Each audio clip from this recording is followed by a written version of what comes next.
शीतकालीन सत्र जैसा कि आपको पता है शुरू हो चुका है। आज दूसरा दिन है। संसद में गर्मा गर्मी का दौर बना हुआ है। एसआईआर पर चर्चा कराने की मांग पर विपक्ष अड़ा है। विपक्ष ने आज संसद परिसर में प्रदर्शन किया तो एसआईआर पर सियासी शोर थमने का नाम नहीं ले रहा है। आज लगातार दूसरे दिन संसद में विपक्ष का हंगामा जारी है।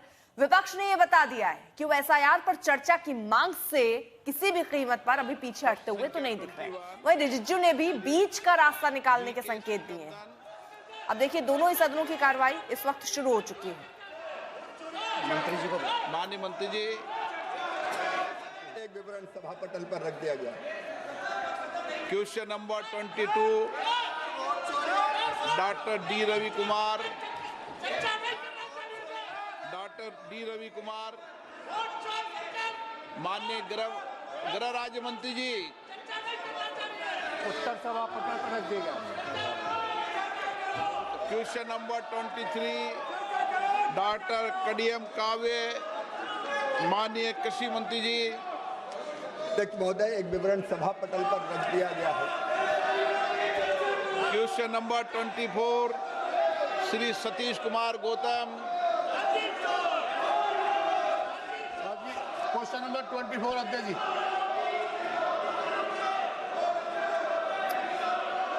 तो फिलहाल जिस तरह विपक्ष की रणनीति थी कि हम सदन शुरू होने से पहले दरअसल मकर द्वार पर प्रदर्शन करेंगे, जिसमें हम तस्वीरें आपको दिखा रहे हैं। राहुल गांधी और सोनिया गांधी भी उस वक्त वहां पर मौजूद थे। मल्लिकार्जुन खड़गे भी आपको तस्वीरों में नजर आ रहे हैं। प्रियंका भी वहां पर मौजूद थी। तो एसआईआर का एक ऐसा मुद्दा जिसको लेकर विपक्ष सरकार को लगातार घेरने की कोशिश कर रहा है। और ये कि इस सत्र में नहीं, मॉनसून सत्र में भी हमने देखा था एसआईआर का मुद्दा जोर शोर से उठाया गया था। प्रधानमंत्री नरेंद्र मोदी सत्र की शुरुआत से पहले जब मीडिया को संबोधित कर रहे थे तो उन्होंने कहा था कि ड्रामा नहीं, डिलीवरी चाहिए। लेकिन अब सवाल यही है कि ऐसे शोर शराबे में, ऐसे प्रदर्शन में डिलीवरी होगी कैसे। आज भी आप अगर सुन पा रहे हो तो लोकसभा में जबरदस्त हंगामा आप सुन पा रहे होंगे। ऐसे ही कुछ तस्वीर राज्यसभा में भी है। कल का दिन भेंट चढ़ गया हंगामे के। आज के भी आसार कुछ वैसे ही नजर आ रहे हैं। तो लोकसभा और राज्यसभा में जबरदस्त हंगामा भी देखने को मिल रहा है। इसके अलावा आपको ये भी बताएं कि 1 तारीख से 19 तारीख तक ये शीतकालीन सत्र चलने वाला है, जिसमें 15 बैठकें होनी है। और इसको लेकर भी विपक्ष सवाल उठा रहा था कि ये सत्र दरअसल सरकार की तरफ से छोटा कर दिया गया है। आप चर्चा चाहते हैं, उसके बाद आप सत्र छोटा कर देते हैं। एसआईआर पर एक दिन आप चर्चा क्यों नहीं कर लेते हैं। सरकार की दलील है कि चुनाव आयोग का मसला है। चुनाव आयोग का कोई भी प्रवक्ता सदन में नहीं होता है। तो ऐसे में अगर विपक्ष कोई सवाल पूछेगा तो इसका जवाब आखिरकार देगा कौन? क्या सरकार देगी? क्योंकि सरकार की अथॉरिटी ही नहीं है। अगर आप चुनाव आयोग पर सवाल उठा रहे हैं तो जवाब तो चुनाव आयोग को ही देना होगा। और सदन में चुनाव आयोग का कोई प्रतिनिधि होता नहीं है। तो ये तमाम दलीलें सरकार की तरफ से दी जा रही हैं, लेकिन विपक्ष मानने को तैयार नहीं है। नरम रुख यहाँ पर जरूर नजर आता है सरकार का, जिसमें किरण रिजिजू संसदीय कार्य मंत्री वो कहते हैं कि बीच का रास्ता निकालने का प्रयास होगा।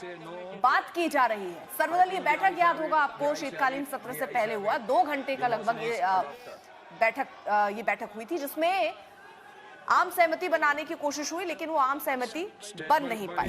हिमांशु मिश्रा मेरे सहयोगी जुड़ गए हैं तमाम जानकारी के साथ। हिमांशु, ये जो रिजिजू बीच का रास्ता निकालने की बात कह रहे हैं, ये किस आधार पर है? देखिए बिल्कुल नेहा, ये उसको आधार मानकर चल रहे हैं कि अगर आप एसआईआर पर चर्चा ना करें और इलेक्शन रिफॉर्म पर चर्चा हो, जो विपक्ष की भी मांग है। इस बार उन्होंने जो है सर्वदलीय बैठक में ये कहा था कि आप एसआईआर पर मत चर्चा कीजिए, लेकिन इलेक्शन रिफॉर्म पर आप चर्चा कर सकते हैं। उसका जवाब जो है वो कानून मंत्री जो है वो दे सकते हैं।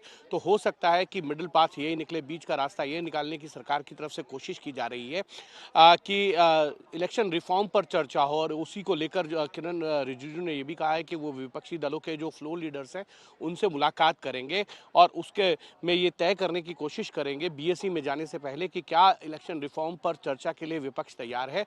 और अगर विपक्ष तैयार है तो वो किस नियम के तहत तैयार होगा, 184 पर या 193 पर। 184 नियम के तहत अगर चर्चा होगी तो उस पर डिवीजन मांगा जा सकता है, यानी कि वोटिंग हो सकती है। और दूसरा 193 है जिस पर जो है मंत्री, संबंधित विभाग के जो मंत्री हैं वो जवाब दे सकते हैं। हैं तो विपक्ष किस रूल के तहत चर्चा चाहेगा और कितने देर की चर्चा के लिए समय दिया जाएगा, ये सब बिजनेस एडवाइजरी कमेटी में जो है वो तय किया जाएगा दोनों ही सदनों के। अगर सहमति बनती है, लेकिन सहमति बनाने की कोशिश जो है वो सरकार की तरफ से की जा रही है, क्योंकि विपक्ष का ये कहना है कि सदन चले और सदन की कार्रवाई को चलाने की जिम्मेदारी जो है वो सत्ता पक्ष की होती है। तो सत्ता पक्ष की तरफ से अगर कोई बीच का रास्ता निकालने की कोशिश की जाएगी तो विपक्ष जरूर इस पर चर्चा करेगा। लेकिन क्या रास्ता अभी पूरी तरीके से सरकार ने मन बना लिया है इलेक्शन रिफॉर्म को लेकर चर्चा के लिए, तो बीच का रास्ता निकल सकता है। लेकिन इसी बीच में एक नया, क्योंकि हमने देखा पूरा मॉनसून सत्र इसी वजह से हंगामे की भेंट चढ़ा। अब शीतकालीन सत्र है, आप वंदे मातरम पर 10 घंटे का समय वक्त तय कर लेते हैं कि हम चर्चा करने को तैयार हैं, तो क्या जब विपक्ष एसआईआर का मुद्दा चाहता है तो क्या उस पर कोई घंटा तय नहीं किया जा सकता था कि जो भी आपके सवाल है भाई उठा लीजिए, कम से कम आगे के सत्र तो चलेंगे? देखिए बिल्कुल बिल्कुल उसी पर एसआईआर जो है, विपक्ष पिछले सत्र में, मानसून सत्र में जो है एसआईआर के नाम पर कि एसआईआर पर चर्चा हो जाए, तो सरकार की तरफ से कहा गया था कि चुनाव आयोग के जो नियम हैं उस पर चर्चा नहीं हो सकती। अगर आपको चर्चा करानी है तो आप जो है इलेक्शन रिफॉर्म पर चर्चा कराइए। तो उस पर तब विपक्ष में सहमति नहीं बन पाई थी और इस बार विपक्ष चाहता है कि इलेक्शन रिफॉर्म्स को लेकर चर्चा हो जाए, जो सरकार का सुझाव था। अगर उस पर सहमति बनेगी तो जरूर होगा, क्योंकि मानसून सत्र में भी अगर आप देखेंगे तो ऑपरेशन सिंदूर को लेकर चर्चा हुई थी, उस पर सहमति बन गई थी। लेकिन ऑपरेशन सिंदूर के अलावा जो है वो किसी भी बिल पर या किसी और विषय पर जो है वो चर्चा नहीं हो पाई थी, जिस कारण हो हल्ले हंगामे में सरकार ने कई बिल जो है वो लोकसभा और राज्यसभा दोनों ही सदनों से पास करा दिए थे, जिसमें स्पोर्ट्स बिल था, माइनिंग रिलेटेड बिल थे, ये ऐसे बिल थे या पोर्ट से संबंधित बिल थे जिन पे सरकार चाहती थी विपक्ष चर्चा करे, लेकिन हंगामा एसआईआर को लेकर चलता रहा तो वो नहीं हो पाया। लेकिन इस बार विपक्ष भी चाहता है कि इलेक्शन रिफॉर्म पे चर्चा हो जाए, जिसमें एसआईआर का। इस बीच विपक्ष का जो हंगामा हुआ है, प्रदर्शन हुआ है, उस पर हमारे संवाददाता जितेंद्र बहादुर सिंह की रिपोर्ट देखिए। एसआईआर के मुद्दे पर कांग्रेस सहित विपक्षी पार्टियों के द्वारा इस वक्त संसद परिसर में यहाँ पर धरना प्रदर्शन किया जा रहा है। सभी के हाथों में पोस्टर बैनर्स यहाँ पर है। आप देखिए कि कांग्रेस के वरिष्ठ नेता सोनिया गांधी, प्रियंका गांधी सहित दूसरे तमाम नेता जो हैं इसमें यहाँ पर प्रोटेस्ट कर रहे हैं और एसआईआर इस फ्रॉड, इस तरीके के पोस्टर बैनर्स लेकर के यहाँ पर बड़े स्तर पर इस वक्त धरना प्रदर्शन किया जा रहा है।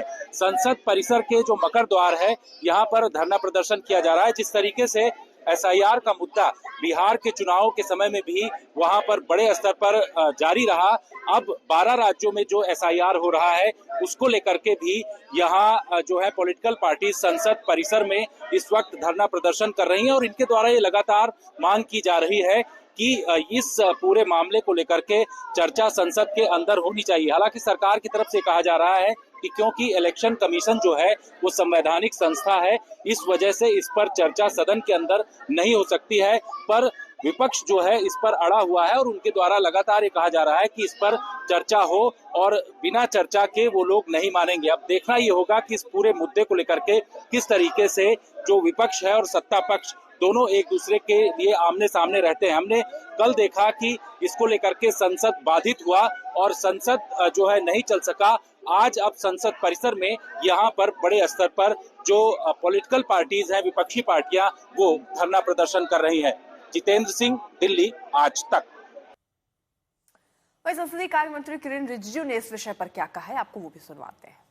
अपोजिशन ये जो इशू ढूंढ करके लाने का आवश्यकता नहीं है।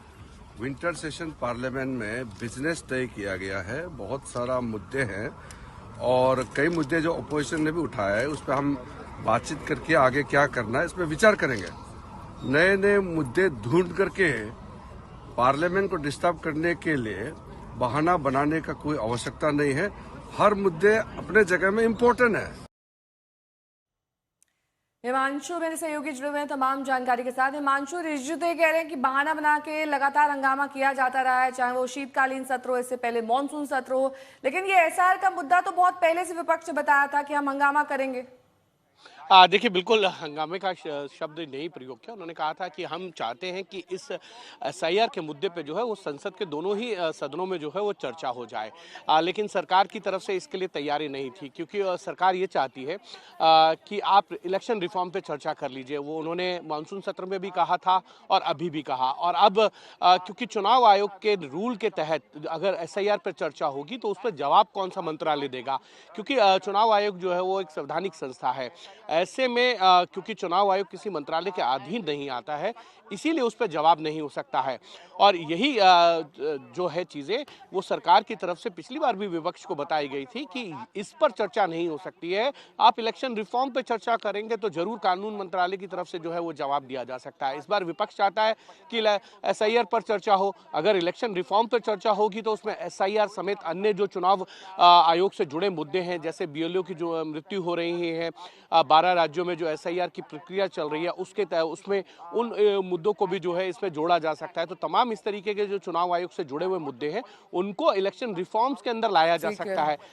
लेकिन अब सहमति बनेगी और कब बनेगी ये कहना थोड़ा मुश्किल है, क्योंकि किरण रिजिजू जो संसदीय कार्य मंत्री है उन्होंने संकेत दे दिए हैं कि वो विपक्ष से बातचीत करेंगे इस मुद्दे पर और बीच का रास्ता निकालने की कोशिश करेंगे। लेकिन बीच का रास्ता निकालने में कितना समय लगेगा ये देखने वाली बात है। ठीक है मांशू, आप नजर बनाए रखिए। देखिए, संसद सत्र की शुरुआत के बाद से ही एसआईआर के मसले पर विपक्ष ने मोर्चा खोल दिया है।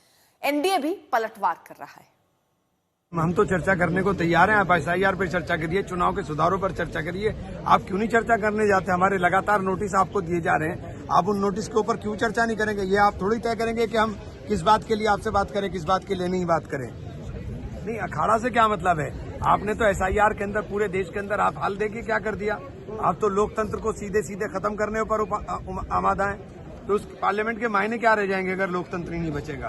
क्यों ऐसा काम करा रहे हैं देश के अंदर जिससे देश का लोकतंत्र पूरे दुनिया के अंदर हमारे देश का लोकतंत्र शर्मसार हो रहा है। पूरा विपक्ष एक तरफा कह रहा है कि आप एसआईआर के माध्यम से लोगों के वोट काट रहे हो। आपको शर्म नहीं आती कि लोकतंत्र की हत्या हो रही है और आप उसके बाद भी ऐसी बात बोल रहे हैं? उन्होंने कहा कि विजय के अहंकार में भी ये सदन का सत्र नहीं होना चाहिए और पराजय के अवसाद में भी ये सत्र नहीं होना चाहिए। इसका समन्वय होना चाहिए। तात्पर्य यह है कि अगर देश की जनता ने इस सर्वोच्च सदन को चुन करके भेजा है तो किस लिए? इसलिए कि यहाँ पे नीतियों पे बहस करें, आलोचना करें और सुझाव दें। किसी विषय पे चर्चा करना चाहे तो बिजनेस एडवाइजरी कमेटी में या स्पीकर को लिख करके दे सकते हैं। लेकिन अगर हंगामा ही खड़ा करना, प्रधानमंत्री ने बड़ी गंभीरता से कहा है कि नारे नहीं चाहिए, नीतियाँ चाहिए। सारे विपक्षी दलों की एक ही मांग है, जिस पर हम सबकी मांग एक जैसी है कि चुनावी प्रक्रिया को लेकर एक चर्चा हो। लेकिन सरकार अभी तक आज नहीं बता पा रही कि किस दिन ये चर्चा होगी, किस समय पर चर्चा होगी। लेकिन अगर आज का आपने बिजनेस देखा तो उसमें सिर्फ सरकार का एजेंडा, तो मतलब लोकतंत्र में विपक्ष का कोई मुद्दा नहीं, सरकार अपनी मनमानी से चलाएगी। तो यही लोकतंत्र, पार्लियामेंट, संसदीय मर्यादा को हाईजैक करने का काम ये कर रहे हैं और इसीलिए विपक्षी दल बार बार इस बात पर विरोध जता रहा है। उनको तो कहने के लिए कुछ है नहीं, एकदम स्पष्ट है कि भाई जो हमारे भारत के वास्तविक नागरिक हैं, वोटर हैं, वो रहेंगे। संविधान के दुहाई देने वाले हमारे लोग जो उसकी प्रति लेकर के घूमते हैं, संविधान में तो ही है कि भारत का जन्मा ही भारत का नागरिक हो सकता है। ऐसे लोगों को निकाला जा रहा है जो भारत के जन्मा हुआ नहीं है और वोटर लिस्ट में नाम है और वो राजनीति को प्रभावित कर रहा है, चाहे बंगाल हो चाहे असम हो। हम तो समझते हैं इससे बहुत बड़ा खतरा है देश को खतरा ये है कि बाहर के लोग आके नागरिकता ले लेते हैं और उनके नज़दीक टेररिस्ट आकर के पनाह लेते हैं और भारत में डिस्टर्बेंस पैदा करते हैं।